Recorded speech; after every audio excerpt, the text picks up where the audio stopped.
So good morning and welcome to Procurement 101 Lite.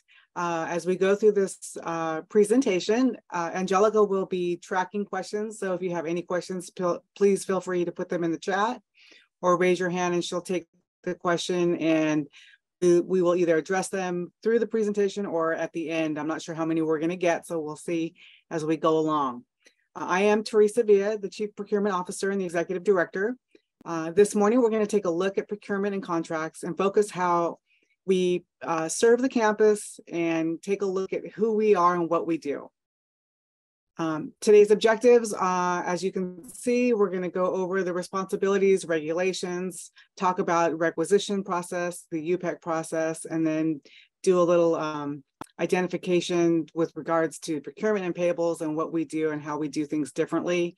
And then also provide a snapshot of what we're going to present in the coming future. So I'm very pleased to lead these fantastic professionals in procurement. Some of the faces, or rather some of the names here presented, are new to the campus. We have Ruben Gomez, who just started last week, so we welcome him to our team. A couple of other new additions are Ashley Alcazar, Alma Sanchez, and Angelica Hada. We have our veterans on our team, our experts, Amy Baran, Dusty Ashabi Martinez. And then also we have brand new ASC supporting staff, which is Rod and Caro on our team. So if you haven't had an opportunity to meet these folks, I encourage you to reach out. We are very excited to be almost fully staffed. We have one more position to come on board within the next month or so.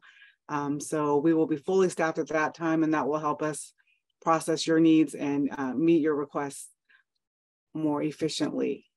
So I'm going to go ahead and read the slide. Typically, I don't read slides, but did you know that procurement is the only department that's authorized to bind CSUSB into agreements and purchase orders? That's important. The purpose of that is that not only do we have to ensure that regulations and rules are followed, but that there's transparency. And it's not enough for us to do the right thing. We actually have to document that we do the right thing, and that will come into play with future audits, and we'll go over that in a couple of future slides here. And then finally, procurement holds the public trust to spend tax dollars, not just appropriately, but also wisely. What that means is we have a fiduciary responsibility. So the procurement department truly has all eyes on our activities, meaning that there's a legal expectation for us to safeguard the spending of stateside funds. And how we do that is represented here in this triangle. So it's a three-sided triangle that shows the supplier, our campus, and then our department. While abiding by our fiduciary obligation to taxpayers, all of our purchases must be fair, transparent, and competitive. So as you can see here, as our role as fiduciaries, procurement advocates on behalf of the campus, which is one corner of the triangle. We also advocate on behalf of the suppliers. So we make sure not only is the campus doing the correct things and the right regulated processes, but we'll also ensure that the supplier is represented as well, so that we provide fair and business practices. And so finally, the third side of that triangle is procurement. And what we take a look at is, what is procurement provided or required to do? Next slide, Angelica. So you'll see here, go ahead and just keep clicking. These are all of the regulations that procurement is required to do truly with almost every single transaction. These are the various regulations from federal to state to local to our campus policies. And so you can see there's quite a few. Our team is very proficient in understanding what these regulations are and how they apply. So oftentimes when a requisition comes in and certain requirements are asked for, the departments may not know that these are the actual backbone as to why we're asking those questions. Next slide. Okay, so back to the triangle. So if we're making sure that the campus is doing everything correctly, and we're making sure that the supplier is doing everything correctly, then you would ask, well, who's making sure that procurement does everything correctly? And that's the next slide. This is a snapshot of actually who keeps their eyes on procurement? As you know, we brought on a brand new internal auditor, Candy Liu, who started with us last year. We have the Chancellor's Office that conducts regular audits. We have the state auditors that look at our procurements. We also have federal auditors, and we have public watchdog groups. Public watchdog groups are the folks who ensure that our taxpayer dollars are spent wisely.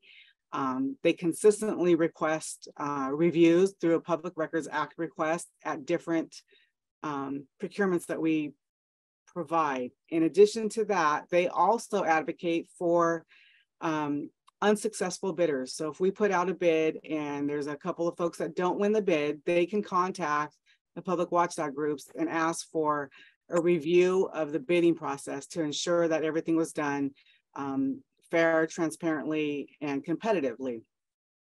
So we have to answer to those as well. We get public records requests almost on a weekly basis. And I'm going to transition away here to oversight. Go ahead and go on the next slide, Angelica.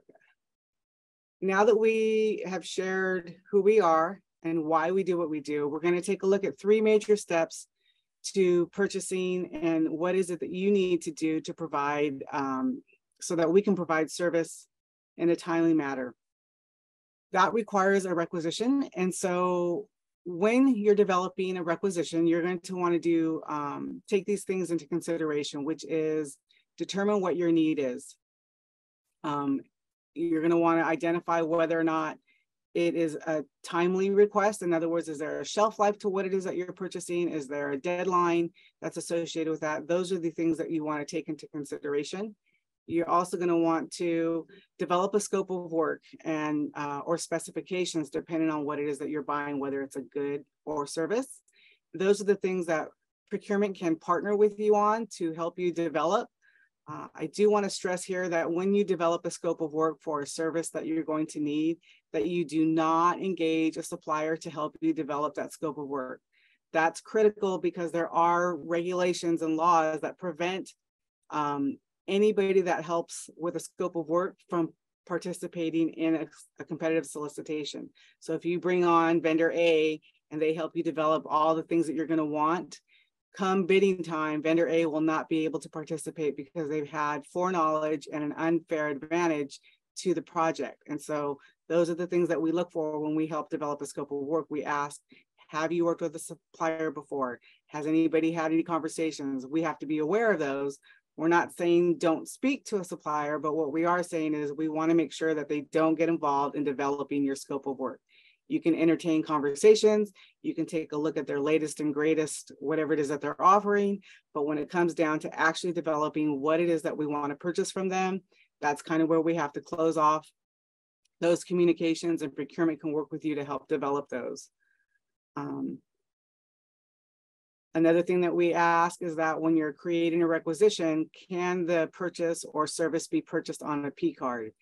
And if it can, then we, definitely prefer to go that route versus the requisition route. It can be more efficient and faster. And also, like I mentioned, take into account how urgent is the need. Urgent is a relative term. So we want to make sure that we're understanding when the goods or services are needed and allowing for the appropriate time to be able to solicit competitively and also ensure that there's fair and transparent processes associated with that buy. And sometimes there's emergencies and there isn't that time frame allowed, and we do have processes in place for that. So if you do have an emergency that's truly threatening the health and safety of our students or our public or our campus, give us a call. We can work through that a completely different way. Emergency purchases are handled entirely different. But again, emergencies are the risk of health and safety, not necessarily any other, I guess we could say reason. But give us a call. We can talk through that. So once you develop what it is that you need to purchase, whether it's a good or service, you're going to want to start the requisition process. But let's take a look at the next slide, Angelica. Okay, these are the elements essentially. You'll have a scope of work or specifications. You'll have a quote. You'll have possibly identified a supplier. That's not necessarily a requirement. If you don't know where to get what it is that you're looking for, we can source that for you. You'll have to get necessary approvals from your department to ensure that management is in agreement with whatever it is that we're looking for. In addition to that, we have the 10K form, which requires upper management's approval if a need is over $10,000. And then we also ask that we include a need by date. That would be very beneficial for us to take a look at and know up front when you start to submit the requisition. So potential vendors, if you've already been working with someone, like I mentioned, if we're not going to go out to bid, then provide that information. If we are going to go out to bid, if it's over $50,000, again, to reiterate, we don't want to have discussions with vendors with regards to the scope of work or scope of service. But if you do know who you're working with, if it is below the bidding threshold, by all means, put that information into the requisition. And there's a little asterisk here at the bottom that although you may suggest vendor A, because that's where you know vendor A, that's where you've seen it on their website, you understand where that's coming from. By the time it hits our shop, we may have different vendors available that either have shorter lead times, less expensive, different variables may come into play. And so we evaluate that once it comes into our shop. Another element that we would require is that third bullet there. If you do have contact information, if you've mentioned that you've been working with a certain person at a supplier or a vendor's company, then it would be helpful for us to have that information. If you could provide the person's name and their contact info, that way we don't have to start from ground zero when we have to start our competitive information or solicitation information. So these are the 5 W's for a requisition. Go ahead and just run through those, Angelica. These are the items that we look for when we do receive a requisition. It's important to know who we're purchasing for, because oftentimes an ASC or a supportive staff will be providing information on the requisition, but it's not the actual requester. It's not the actual requester. We would like that information because there may be follow-up questions, and to save time, we'd like to know who we can contact immediately to have those questions answered. If you have a part number or description, that would be helpful on the requisition. Where it's being delivered, sometimes we have things delivered off campus or the PDC campus. So that information is important, and we don't always get that on the requisition. So that would be very helpful. Again, whether or not something is time sensitive, knowing that deadline date is very helpful. And then obviously why. A requisition helps us provide transparency. And so one of the very first questions in an audit is, was there a business need for this procurement, or was this a personal purchase? So these are the things that we can identify within a requisition to identify what the business need was and how it served the campus and how it served the community. So although we have these 5 W's and all this information is incredibly helpful, we also have additional needs. In addition to procurement regulations, we have also internal regulations or internal needs that have to be addressed. And this is just a sample of a few that we have to review as procurement to ensure that we're compliant with other departments' needs. So, for example, an ICT review, which is accessibility and security, those items, that's not a procurement regulation. However, that is a result of an audit that we had a couple of years back with regards to accessibility. So we have to ensure that any software that we purchase or hardware that we purchase can be accessible to those with disabilities, whether it's visually, audible, all different kinds of things. So when we want to purchase software, we do have to conduct an ICT review through our accessibility team and ensure that the software is going to be secure and not a threat to our existing systems. So we do get questions like, I'm only buying $120 software. Why do I have to have an ICT review? Well, again, if the software is only for one individual and you don't have any accessibility needs, we may be able to not have to talk with the vendor about accessibility issues. But if the software that you're purchasing, although it's $120, if it's being used by multiple people, part of the state regulations is that it's accessible to those with disabilities. And the only way to determine that is to have an ICT review conducted. We have the independent contractor review, which I'm very happy to say that we are revising and trying to make more efficient and quicker. I am partnering with HR, with Julio, our director of talent acquisitions, to revise that process, and we are at the tail end, so that should be coming out in the next week or two.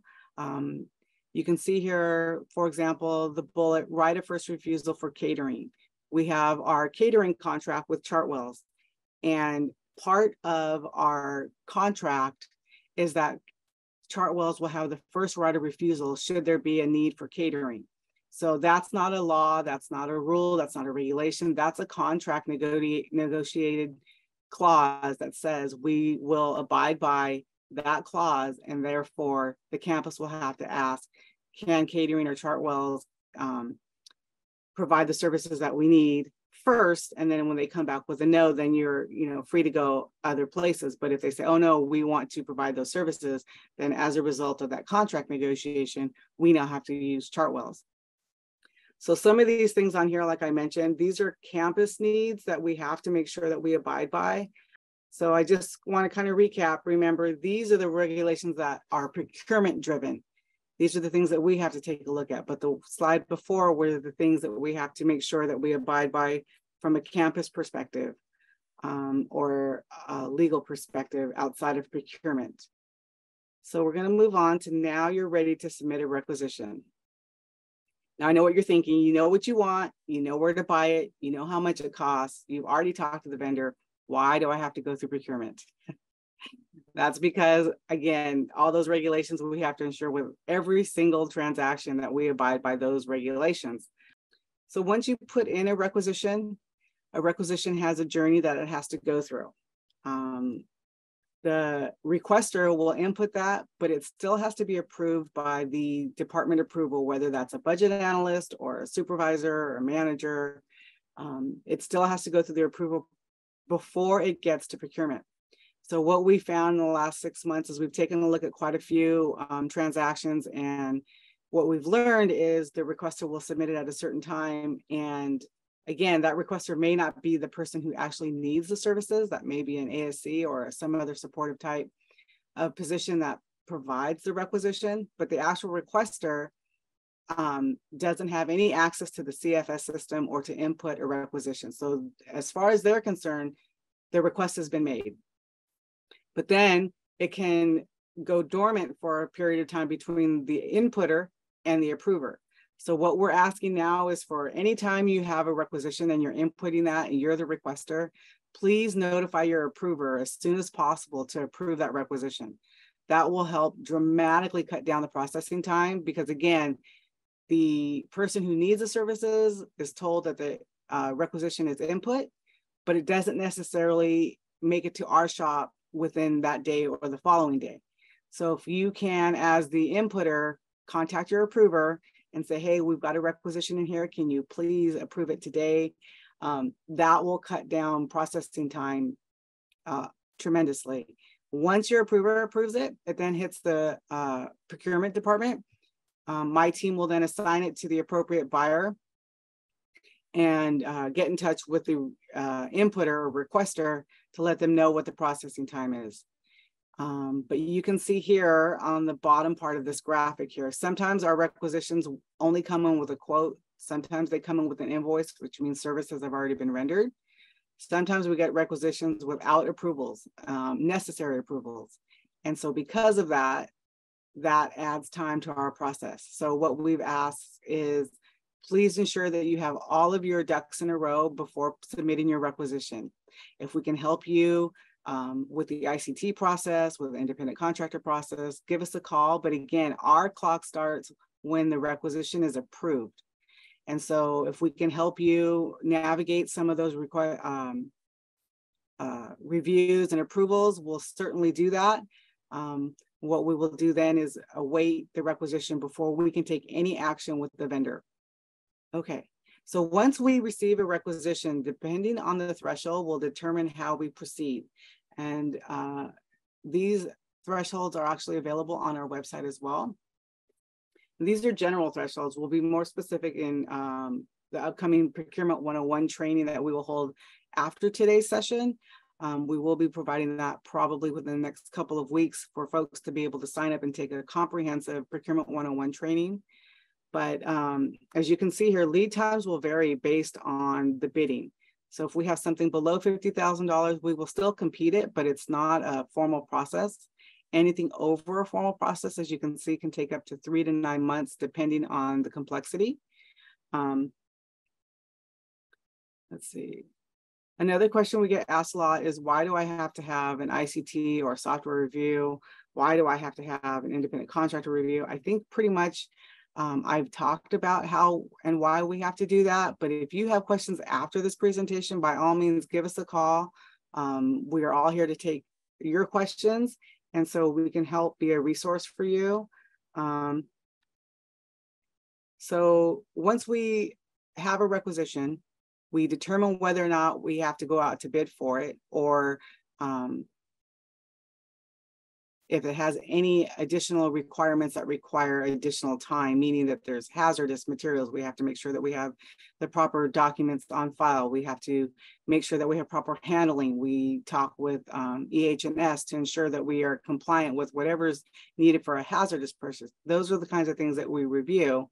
But finally, after a purchase is made, you might think that procurement's work is completely done. So we received the requisition, we issued the purchase order, we solicited it, we did the competition for it, and then we issued the purchase order, and our time is done. Procurement's out of the mix. That simply isn't the case. We actually have to audit our records, file our records, and then retain our records for the next 7 years. So those are all auditable via PRA or an audit company or a federal regulator. All of those contracts, purchase orders have to stay on file for 7 years. So we retain that as well. The next slide, Angelica. Okay, in the event that a purchase order isn't issued and an unauthorized purchase takes place, we also have to have a process for that. And several of us have worked on this regularly. When an auditor comes through and we don't have a purchase order, or we don't have a contract on file, the next question is going to be, well, how did you mitigate the risk to the campus? And we do that by an unauthorized purchase explanation certification. This is important because you'll take a look at that third bullet there. That UPEC documents that CSUSB didn't follow our regular process. And if it's an emergency, that's one thing, because that didn't allow us to do proper competitive solicitation. It didn't allow us to source anything because there was a threat or a risk to health and safety. And because of that, we were allowed to purchase or contract with somebody outside of our normal process. But if it's not a risk to health and safety, then we didn't follow our policies. And now we're going to document why we didn't follow our policies, which is very important because our UPEC documents typically tell us what happened, not why it happened. The auditor is wondering why it happened. Why did we circumvent? And that's what we have to ensure that's on our purchase explanation form. And so again, it kind of speaks to whether or not we're good financial stewards of taxpayer dollars. If we're not monitoring, if we're not following process, then we kind of put ourselves in a difficult position. So we want to avoid UPECs at all costs. It is a very big deal. We want to make sure that we are recognized as a business partner. We want to make sure that we're fiduciary. We keep our fiduciary responsibilities, that we are maximizing the taxpayers' dollars with all of our goods and services that we purchase. And so we want to try to avoid UPECs at every turn if we can. So now let's look at two departments that are often mistaken for one another. On the left, we have the procurement team, and on the right is our payables team. These bullets here represent who you contact when you have questions regarding requisitions or invoices or 204 forms. I know we constantly get inquiries, and it's unfortunate because we don't know when payments are going to be made. And I'm sure payables gets questions about requisitions and purchase orders. So we were going to put this up on our website as well so that it can be a resource for folks to be able to point to. If you do have questions regarding these different items, you'll know which team to contact. Next slide. Okay, upcoming trainings. So as I mentioned earlier, we will have a full-blown Procurement 101 training. We're working with staff development now to ensure that we have a calendar set, and that'll be coming out very shortly. We are working on new employee orientation training so that folks that come onto campus that are new will have a short snippet into what procurement is and how they have to, how they can reach out to us for assistance to get their, depending on what their new role is, how to become a requisitioner and get their proper access. And we just started or came up with a pop-in with procurement. What that will be is an hour meeting space via Zoom weekly so that the campus can have an opportunity to ask questions. We will focus on a different topic every week. This will begin, I believe, I want to say April 25th, but I could be wrong. Angelica, if you could look that up for me when we get done here, we can confirm that. But that will be an opportunity for the campus to come and talk with us. Again, we'll present a different topic every week. And after our presentation, then we'll open it up for questions if you want to ask for follow-up on a current requisition or have a question about an upcoming project. We would definitely like to help you plan that out. I am meeting with a couple of departments right now to go over the preliminary information on upcoming projects. And we can really help out in that respect. When you're planning a project, we can help identify cooperative agreements so that we don't have to go out to bid, which again will shorten the time to obtain goods and services. We can start sourcing other contracts that are already in place to see if we can piggyback off of those things. So we are definitely can help you out in your planning stages. You may not think that we have anything to do with that project until you're ready to actually purchase. But in the planning stages, we can be definitely a resource for you. We have our newsletter that we are going to resurrect. We were very happy to put that out last year. It was well received, but then we had some staffing go down. So now we're going to pick that back up. And then very excited about the Pro Card program, transitioning over to the new C Card program. I know we've talked about the corporate card for probably at least since I've been here a good year, but we have tested the pilot team and we're now going to start rolling it out to the various departments, one department at a time. Our next department on to start with is UEC. So that will be happening in the next couple of weeks. And then finally, we are revamping our website and we are developing a My Coyote tile.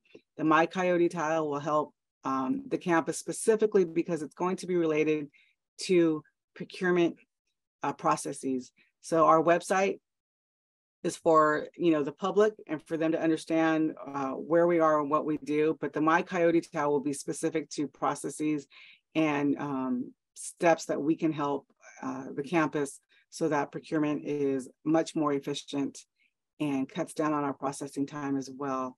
So that leads us to just recapping what this presentation was about. I don't usually read slides here, so if you are working on a scope of work for services or goods, please reach out to us. We want to make sure that you obtain proper approvals for submitting requisitions. Please allow for adequate timing for processing and ensure that you take into account all the different reviews depending on what it is that you're purchasing. And then each solicitation is different. So although you may think, well, this happened the last time, well, conditions may change. As you know, COVID made a lot of changes to our processes. And so what we've done before in the past isn't necessarily what we could do again in the future. And likewise, during COVID, there was a lot of leniency in different things. And so now that COVID is technically over, those leniencies have kind of gone by the wayside and business is back to the norm.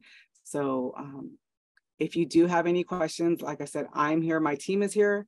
We will be having the pop-in with procurement once a week as well. We do have some questions in the chat that I can go ahead and read. Okay. First question is, what would be examples of a wrong way to develop a scope of work? Because it does make sense to be able to talk to someone about what you need, but only to a point. What wouldn't both sides, vendor and person on campus, need to talk details to make a determination that this vendor is capable and willing to do what needs to be done? Okay, so you can talk with vendors and kind of get their feel for what their product line is or what their service is. You know, they can come out and they can pitch, is what we call it. So they can tell you what their latest and greatest is, or how they can benefit the campus, or how they can fulfill your need. Where it gets kind of gray is when you start specifying what your needs are. For example, if we need a new softball field, okay, that's a pretty broad definition of a need, right? We need a new softball field. Well, if you invite out a supplier who does I can't think of the name of the it's called brick desk, but I don't know the technical terms. So if you bring out a supplier, for example, that's going to talk backstops, you say, okay, how many backstops do you need? When are you going to need the backstops? What's the material that you need them to be made out of? Those specifics should not be discussed with the supplier. You can say, I need backstops. That's a general broad statement. They can come out and say, here's our latest and greatest, and this is how it's going to benefit the campus. That should be the extent of the conversation. If you start getting into gray areas where they start getting into very specific items and you're providing very specific answers, we've now crossed that threshold where they will have to be removed from competition. So what I would suggest is, if you have a need, invite your supplier out over the phone or on Zoom, let them tell you everything that they have.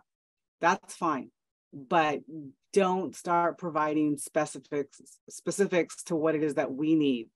If you feel like you want to actually have those conversations, then what I would suggest is, when you do have that interaction with the supplier, give procurement a call. Let us be on that call, and we'll make sure, because again, we're protecting the supplier as well. We're making sure that they can compete come down the road when it comes time to actually do a solicitation.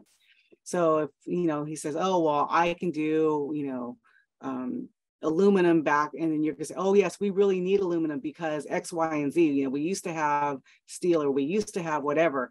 Okay, now that person has an unfair advantage because they know what you don't want, versus a supplier who is going to compete in the solicitation in 2 months, has no idea what your pain points were in the past. So now that one supplier has that advantage. You have procurement on the call. We are pretty sharp when it comes to identifying when we start getting into the wrong areas and when things get a little muddled. So you will have procurement on the phone and say, okay, well, that's a great, point. We're going to veer away from that at this point because we want to make sure that you can compete later on. We have the terminology for that, and we can identify when things start crossing over. So if you can bring us into that conversation, that would be helpful as well. Okay. The next question is there an existing vendor list? Is there an existing vendor list? So we have our supplier database, but it's not necessarily accessible. It's in CFS, but I don't know that it's accessible to the whole campus.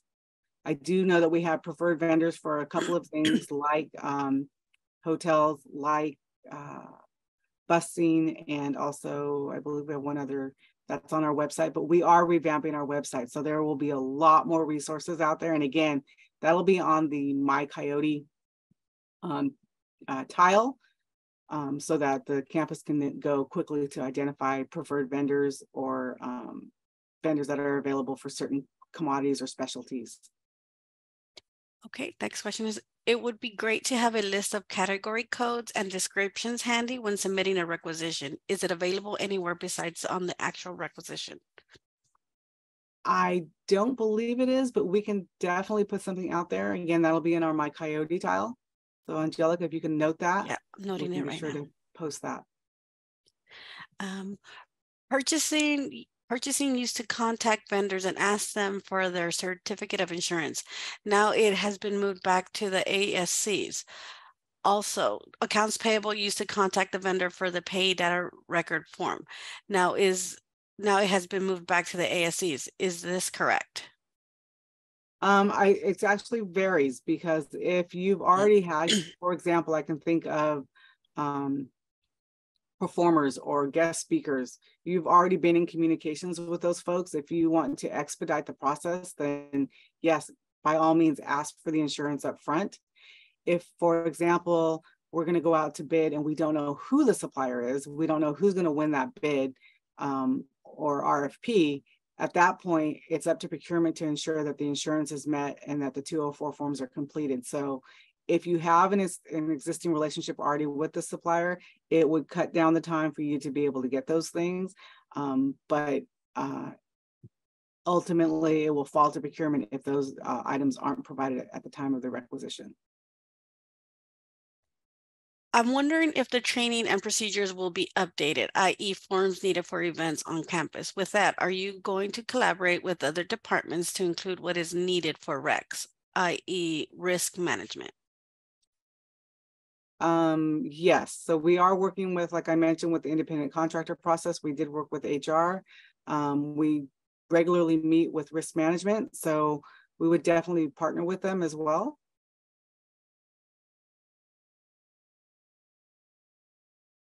Was there a first part of that question? I don't think I answered. You're muted.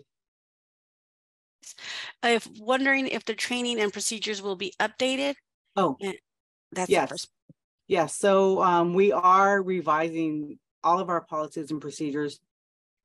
We're required to have a campus procurement policy. Right now, we rely on the CSU procurement policy, but we will have it tailored to our campus. So we are definitely updating those. I'm just going through the chat to see if we have any other questions in there.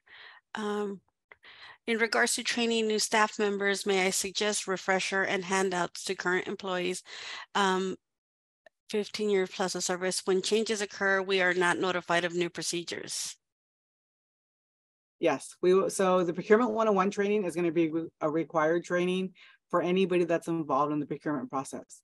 So if you're a requisitioner, if you're an approver, you will be part of the Procurement 101 training.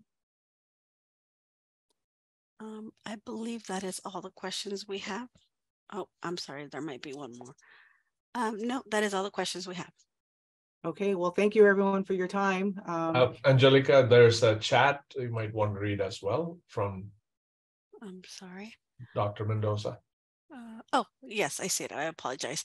I would like to echo, I'm sorry if I mispronounced the name, Lydia's comments. When changes occur, we are not notified of new procedures. I would like to reiterate the importance of urgency of timely communication, especially with respect to new procedures policies. This presentation is the first step in the right direction. Thank you. Thank you. We appreciate that. Yeah, it's been a tough couple of year for me and our team, because we did lose a significant amount of staff, just like everybody else on the campus. But we are now, again, we're almost fully staffed. A lot of changes will be coming shortly. They will be well publicized and actually be available on the internet as well. So we're definitely moving that way.